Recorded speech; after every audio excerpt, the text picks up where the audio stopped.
میرے عزیزو، آج سب سے پہلے چیز میں یہ عرض کرتا ہوں، آخر خدا ہے یا نہیں؟ کسی نے دیکھا نہیں، سوال تو ہے ہی ہے۔ ہم تو چلے روایات کے اعتبار سے، ہمارے گھروں سے ہمیں جو علم دیا گیا ہے ہمارے ماں باپ کی طرف سے، اور ماحول نے ہمیں جو علم دیا ہے وہ یہی ہے کہ ہم بولنے کے قابل ہوئے اسی وقت ہمیں کہلا دیا گیا تھا لا الہ الا اللہ، اللہ کے سوا کوئی معبود نہیں۔ ہمیں اللہ کے وجود کا بہت بچپن میں ہی علم دے دیا گیا، لیکن ہم بڑھتے بڑھتے اب زمانے کو دیکھنے لگے تو پتہ چلا کہ یہاں بہت سارے دہریے بھی ہیں، ایتھیسٹ ہیں، جو خدا کا ہی انکار کرتے ہیں کہ خدا ہے ہی نہیں، کوئی دین ہے ہی نہیں۔ آج میں ان کے سلسلے میں عرض کروں گا کہ آخر ایسا کیسے ہو سکتا ہے کہ کوئی خدا ہی نہیں؟ یہ اور بات ہے کہ ایک ہے، دو ہے، کون ہے، اس پر الگ بحث، لیکن جن لوگوں نے کہا ہے ہی نہیں تو مجھے تعجب ہوتا ہے کہ آخر عقل تمہاری ہے یا نہیں؟ عقل سے اگر سوچو گے تو پھر تمہیں مجبوراً کسی نتیجے پر جانا ہوگا۔ امام اعظم ابو حنیفہ رضی اللہ تعالیٰ عنہ دہریوں کے لیے کھلی تلوار تھے۔ دہریہ کس کو کہتے ہیں؟ جو خدا کا ہی انکار کرتا ہے، یعنی کوئی نہیں ہے، نہ بھگوان ہے، نہ خدا ہے، کوئی چیز ہے ہی نہیں، ہم خود سے چل رہے ہیں۔ امام اعظم رضی اللہ تعالیٰ عنہ کی بارگاہ میں ایک جماعت آئی ملحدین کی، اور وہ تلواریں لے کر کے ہی آتے تھے کہ موقع پا کر کے انہیں قتل کر دے۔ ایک دن امام اعظم ابو حنیفہ رضی اللہ تعالیٰ عنہ ان کی جماعت کو آتے ہوئے دیکھا، اور اچانک آپ اپنی مجلس سے کھڑے ہوئے اور کہنے لگے میں کچھ گہری سوچ میں ہوں۔ وہ قریب آئے اور پوچھا کیا سوچ رہے ہیں آپ؟ کہا کہ میں نے سنا ہے کہ ایک سمندر میں کشتی چل رہی ہے اور اس پر سامان خود سے لد جاتا ہے، اور بڑی برابر منزلوں پر وہ رکتی ہے اور اپنا سامان خود ہی اتارتی ہے، نہ اسے کوئی چلاتا ہے، نہ لوڈنگ ان لوڈنگ کرنے والے کوئی مزدور ہیں، وہ خود بخود سامان لیتی ہے، خود بخود سامان اتارتی ہے۔ یہ روبوٹک دنیا بھی نہیں تھی اس وقت کہ وہ یقین کر لیتے، سائنسی دنیا بھی نہیں تھی اس وقت۔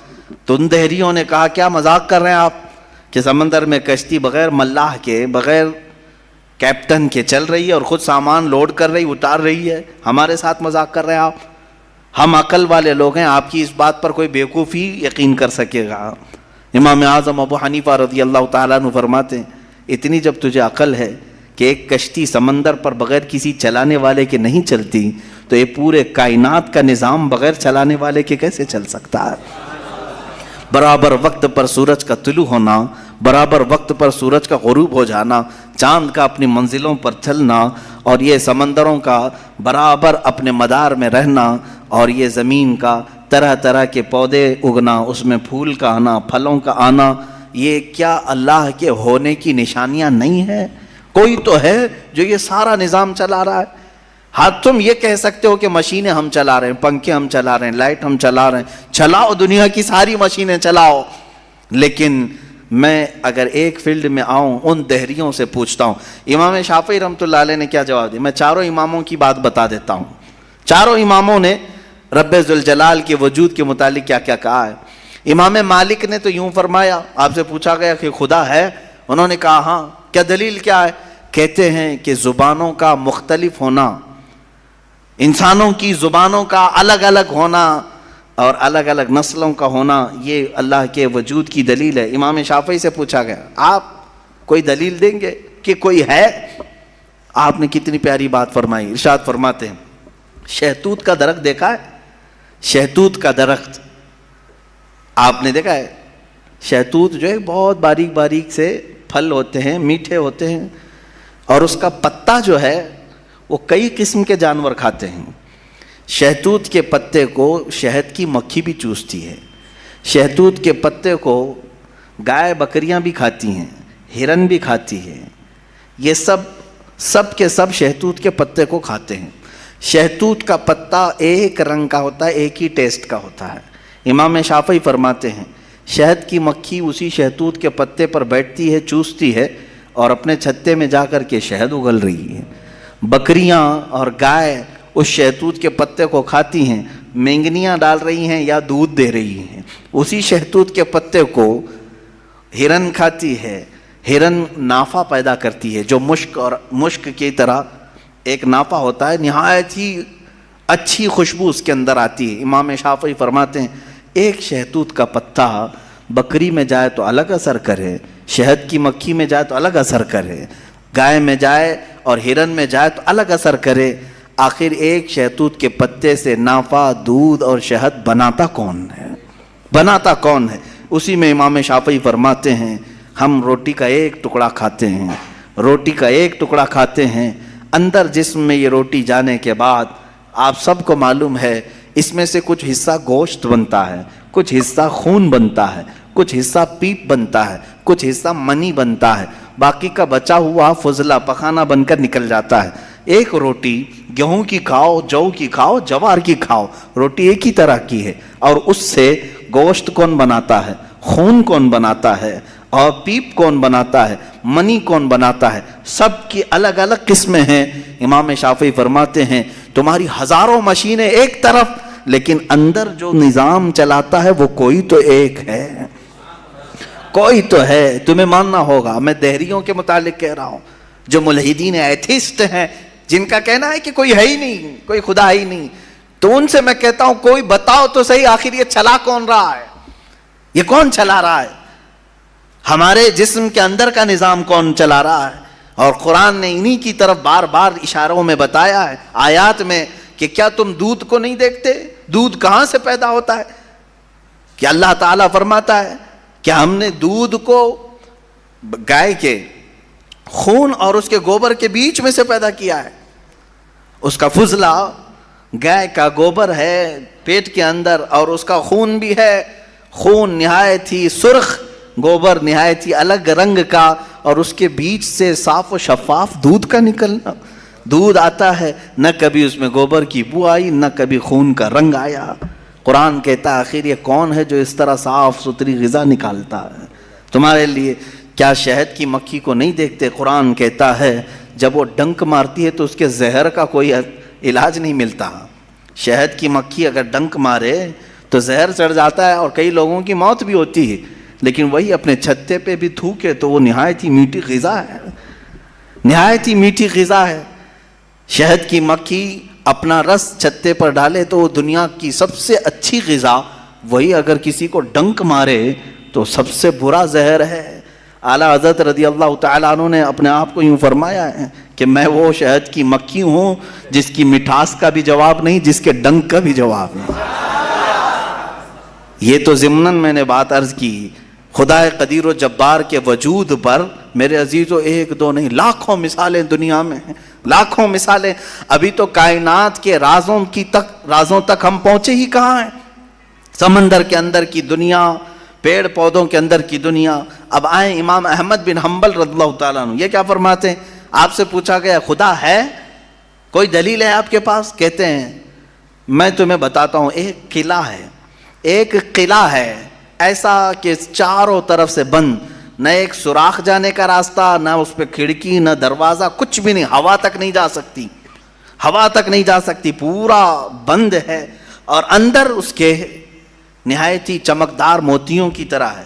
پھر اچانک اس قلعے میں اچھلتا کودتا ہوا ایک جان والا پیدا ہوتا ہے, اور پھر وہ اس قلعے سے باہر آتا ہے. امام احمد بن حنبل کی ان باتوں کو سن کر لوگوں نے پوچھا ایسا کیسے ہوتا ہے؟ بند قلعہ, ہوا بھی نہیں جاتی, کوئی سوراخ بھی نہیں, اور اس کے اندر سے کوئی اچانک پیدا ہوتا ہے. امام احمد بن حنبل فرماتے ہیں یہ تو روز ہوتا ہے, مرغی کے انڈے میں نہیں دیکھتے. مرغی کا انڈا مجھے بتاؤ اس میں کتنی کھڑکیاں ہیں, انڈا تو اوپر سے پورا بند ہوتا ہے, ہوا تک نہیں جاتی, لیکن مرغی اس کو گرم کرے. اب تو مشینوں میں بھی, اب مشینوں سے بھی ہوتا ہے. مجھے یہ بتاؤ وہ انڈے کی زردی اچانک ایک جاندار چوزے کی شکل کیسے اختیار کرتی ہے؟ کون ہے جو اسے چونچ دیتا ہے؟ کون ہے جو اسے پر دیتا ہے؟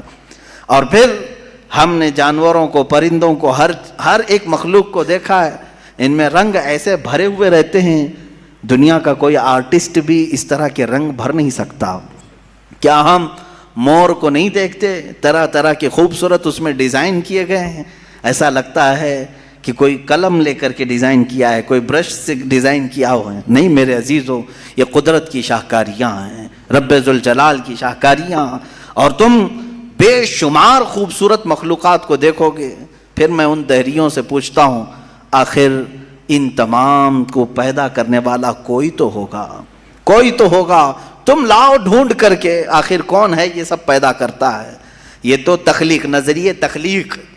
خدا کو پہچاننے کے 4 نظریے دنیا میں مشہور ہوئے ہیں. الہیات, اس کو علم الہیات کہتے ہیں جو میں بیان کر رہا ہوں. تھیولوجی, سائنس کے نظریے سے بھی, یعنی اللہ کو پہچاننے کے لیے, خدا کو ڈھونڈنے کے لیے نظریے بنائے گئے. فلسفیوں نے الگ, سائنٹسٹ نے الگ, علماء ربانیین نے الگ, حکماء نے الگ, سب کے اپنے اپنے نظریے ہیں. ہم اللہ رب العزت کو نظریے تخلیق سے واضح کرتے ہیں, لوگوں کے سامنے بتاتے ہیں کہ اللہ پیدا کرنے والا ہے. کیونکہ قرآن پاک میں جگہ جگہ اس نے, اللہ تعالیٰ نے اپنی ربوبیت کا, اپنی تخلیق کا اظہار جو فرمایا ہے وہ یہی فرمایا کہ تم اتنے کمزور ہو کہ ایک مکھی کو نہیں بنا سکتے, ایک مکھی پیدا نہیں کر سکتے, کتنے کمزور ہو. اور وہ رب ذوالجلال ہزاروں کروڑوں مخلوقات روزانہ بناتا ہے, روزانہ انہیں موت بھی دیتا ہے. حیات و ممات اسی کے دست قدرت میں ہے. عزیزان گرامی وقار, اللہ تعالیٰ کی بے شمار صفات میں سے مجھے کئی صفات پر عرض کرنا تھا. میں سب سے پہلے اس کے وجود پر آپ کے سامنے یہ دلائل رکھا. عام مسلمان بھی کسی دہریے سے کہہ سکتا ہے کہ اللہ کے نہ ہونے پر جو تو اس قدر ناچ رہا ہے, آج ایتھیزم کا بہت زیادہ آج چل رہا ہے. وہ کہتے ہیں کوئی دین دھرم ہوتا نہیں, کچھ نہیں ہوتا ہے, کوئی خدا نہیں ہوتا, دنیا میں ایسے ہی چل رہا ہے. مذاق کر رہے ہو, مذاق کر رہے ہو میاں. ابھی تک تو وہ آٹومیٹک گاڑی بھی نہیں آئی بغیر ڈرائیور والے, ابھی تم بول رہے ہو, ابھی تم بول رہے ہو. بہرحال دنیا میں کوئی چیز کو بنانے والا ہوتا ہے. آٹومیٹک گاڑی آ بھی گئی تو میری اس دلیل کو یہ مت سمجھ لینا کہ گاڑیاں بغیر ڈرائیور کے نہیں چل سکتی. مفتی صاحب نے کہا آپ تھوڑے دنوں کے بعد آنے والی ہے, اس کا مطلب کیا بغیر ڈرائیور کے بھی سب چلتی ہیں. میری یہ دلیل اس لیے نہیں ہے. بغیر ڈرائیور والی گاڑی اگر چل بھی گئی تب بھی میں سوال کروں گا کہ اس کو آخر گاڑی کو بنایا کون ہے, یہ بنایا کون ہے؟ کوئی تو انسان بنایا ہوگا. تو اسی طرح سے ہر چیز کو دنیا کی آپ کو یہ علم لے کر کے جاتا ہے تھیولوجی کا کہ کوئی نہ کوئی اس کا پیدا کرنے والا ہے, بنانے والا ہے. فلسفی ان کے ہاں ایک قانون ہے, دور اور مسلسل, یعنی تسلسل, کنٹینیو کوئی چیز ہو نہیں سکتی. مثال کے طور پر مجھے پیدا کرنے والا کوئی ہے اور اس کو پیدا کرنے والا کوئی ہے, اس کو پیدا کرنے والا, یہ جو سوچ ہے تسلسل اس کو کہتے ہیں. کہیں جا کر کے سٹاپ ہونا پڑے گا, کہیں جا کے سٹاپ ہونا پڑے گا تمہیں. میں پیدا ہوا میرے باپ سے, میرے باپ پیدا ہوئے دادا سے, دادا پر دادا سے, یہ سلسلہ چل کر کے کہیں تو سٹاپ ہوگا, کہیں جا کے ختم ہونا ہے. تو فلسفی اس بات کو مانتے ہیں کہ دور اور تسلسل محال ہے, یعنی کنٹینیو ایسی جاتا رہے یہ محال ہے. ان کے ہاں ایسا ہے. میرے عزیزو, اب اگر میں ان سے سوال کروں کہ جیسے بہت سارے لوگ بھگوانوں کو بھی مان لیے, جبکہ بھگوان کی بیوی بھی ہے, بھگوان کے بچے بھی ہے اور بھگوان کا باپ بھی ہے, تو پھر اب سوال آئے گا کہ بھگوان کا دادا کون, بھگوان کا پردادا کون, پھر وہ نسب چلے گا. کہیں تو جا کے رکنا ہے, کہیں تو جا کے رکے گا. بچے ہیں تو اب تک ان کی نسل کیوں نہیں؟ بھگوان کے بھی بیٹے بیٹیاں تھیں نا, بہت سارے بھگوانوں کا تذکرہ ہندوستان میں ہے, ان کے بیٹے بیٹیاں بتائی گئی ہیں, کتنے بیٹے تھے, رام کے بھی, کرشن کے بھی, سب کے بھی بتائے گئے ہیں بیٹے بیٹے. تو اب اولاد کہاں ہیں؟ باپ دادا کہاں تھے؟ میرے عزیزوں, میری اس بات کو یقیناً کوٹ کیا جائے گا. مجھے معلوم ہے چند دنوں پہلے یہ کہہ رہا تھا اورنگزیب کی اولاد برتن مانج رہی ہے, ٹیپو سلطان کی اولاد پنچر لگا رہی ہے. تجھے تو یہ ٹیپو سلطان اورنگزیب کی اولاد نظر آئی, ان کی کہاں ہے جن کا میں ذکر کر رہا ہوں؟ ان کی کہاں ہے؟ اور بہرحال اورنگزیب اور ٹیپو سلطان ان تمام کو چھوڑو, ان کی اولاد کو تو نے برتن مانجتے یا پنچر لگاتے تو دیکھا اللہ نے تو تجھے بانج بنا کر رکھا ہے. تیرے سے کوئی چیز نہیں آ سکتی سوائے گوبر اور غلاظت کے, کوئی چیز نہیں آ سکتی. میرے عزیزوں, میں یہاں عرض یہ کر رہا ہوں دور اور تسلسل, کہ اگر اس طرح کسی کا باپ ہے تو پھر دادا بھی ہوگا, دادا ہے تو پردادا بھی ہوگا, یہ چلتا رہے گا سلسلہ. یہ اسلام یہ ہے جس نے کہا قل هو اللہ احد اللہ الصمد لم یلد ولم یولد، کہو وہ اللہ ایک ہے، اللہ بے نیاز ہے، لم یلد نہ وہ کسی سے پیدا ہوا ہے، ولم یولد نہ اس سے کوئی پیدا ہوگا، اس سے کوئی لم یلد اس سے کوئی پیدا نہیں ہوا اور نہ وہ کسی سے پیدا ہوا۔ یہاں ختم ہو گئی بات۔ اب نہ میرے خدا کا کوئی باپ ہے، نہ بیٹا ہے، نہ بھائی ہے، نہ بہن ہے، کہیں یہ تصور آئے گا ہی نہیں۔ تم ہم سے یہ سوال نہیں کر سکتے کہ اللہ کے آباء و اجداد کہاں ہے، اولاد کہاں ہے۔ ہم نے خدا کو مانا ہی ایسے ہے کہ وہ جسم و جسمانیت سے بھی پاک ہے، رشتہ داری سے پاک ہے، کوئی نہ اس کا ہمتا ہے، ایک ہی سب کی سنتا ہے۔ یہ اللہ تبارک و تعالیٰ کے متعلق ہمارا یقین یہی ہے۔ عزیزان گرامی وقار، دور اور تسلسل کا جو قانون ہے، میں نے یہی بتایا کہ بعض لوگ اس چیز کے ذریعے سے بھی چاہیں تو ہدایت حاصل کر سکتے ہیں کہ کہیں تو جا کے ہمیں فل سٹاپ ہونا پڑے گا، کوئی تو ہے جو اینڈ ہے، اس کو کوئی پیدا کرنے والا نہ ہو، جا کر کے تمہیں ختم ہونا پڑے گا ایک نہ ایک جگہ، کہ کوئی تو ہے جو لاسٹ ہے، اس کو کوئی نہ پیدا کیا ہو۔ اگر اس کو بھی کوئی پیدا کیا ہے تو پھر یہ بھی بات ہے کہ اس کو بھی کوئی پیدا کیا ہوگا۔ تو ہمیں ایک ایسی ذات ماننی پڑے گی جس کو کوئی نہ پیدا کیا ہو، تبھی جا کر کے ہم یہ کہتے ہیں وہ جو ذات تم جا کر اینڈ ہوگے اسی کا نام اللہ رب العزت ہے، جس کو کسی نے پیدا نہیں کیا۔ یہ اسلام کا بہترین عقیدہ ہے۔ میرے عزیزو، توحید کسے کہتے ہیں؟ اب بات آتی ہے، وجود کی بات ہو گئی، اللہ ہے اتنا تو ماننا پڑے گا، اس کے لیے تو بہت ساری دلیلیں بچے بھی پکڑ کر کے بتا دیں گے۔ ایک خاتون، ہم نے بچپن میں پڑھا تھا، ایک بوڑھی عورت چرخہ سل رہی تھی، اس سے جا کر کسی نے پوچھا کہ اللہ ہے کہ نہیں ہے، تو اس نے کہا ہے۔ کیا دلیل ہے؟ کہا یہ میرا چرخہ جو سل رہا ہوں اسی یہی دلیل ہے اللہ کی۔ کہا کہ کیسے؟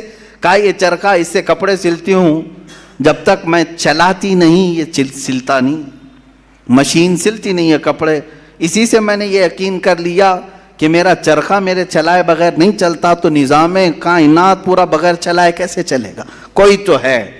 یہ ہو گئی بات وجود کی، کوئی تو ہے۔ اب آتی ہے توحید کی بات، کوئی تو ہے، اب ہمیں یہ بتانا ہے ایک ہی ہے۔ کوئی تو ہے لیکن وہ جو ہے وہ ایک ہی ہے۔ یہاں پر بھی ہمیں اسلام نے جو فلسفہ دیا ہے، قانون دیا، وہ بہت ہی پیارا ہے۔ اس کی وجہ کیا ہے میرے عزیزو؟ چلو اب ہم توحید کی طرف آتے ہیں۔ توحید کہتے ہیں ایک ماننا، ایک ماننا۔ حقیقت میں دیکھا جائے تو دنیا کے اکثر مذاہب میں توحید کا شروع میں درس رہا۔ عیسائیت جو آئی ان میں بھی تھا، بعد میں یہ تثلیث کے قائل ہو گئے۔ یہودیوں میں بھی اللہ کو ہی مانتے، خدا کو ہی ماننا ہے۔ ہندوؤں میں بھی ایک کا ہونے کا تصور کتابوں میں ان کے موجود ہے۔ یہ اور بات ہے کہ انہوں نے ملا دیا، مسالے لگا دیے، الگ الگ ہو گئے۔ خالص جو اپنے دین پر باقی ہے الحمدللہ وہ اسلام ہے آج بھی۔ اللہ رب العزت ہے اور وہ ایک ہے، ایک ہے۔ اس پر کیا دلیل ہے؟ اس پر بھی دلیلیں دینی ہوں گی مسلمانوں۔ عقلی دلیلیں بھی ہیں، نقلی دلیلیں بھی ہیں۔ نقلی دلیلیں ہمارے لیے، نقلی کا مطلب ہوا کسی جگہ سے ثابت ہے، قرآن سے، حدیث سے یہ ثابت ہے تو یہ نقلی دلیل۔ عقلی جو عقل بھی جس کو تسلیم کرے، عقل جس کو ایکسیپٹ کرے، وہ کیا ہے؟ اس بوڑھی عورت کا ہی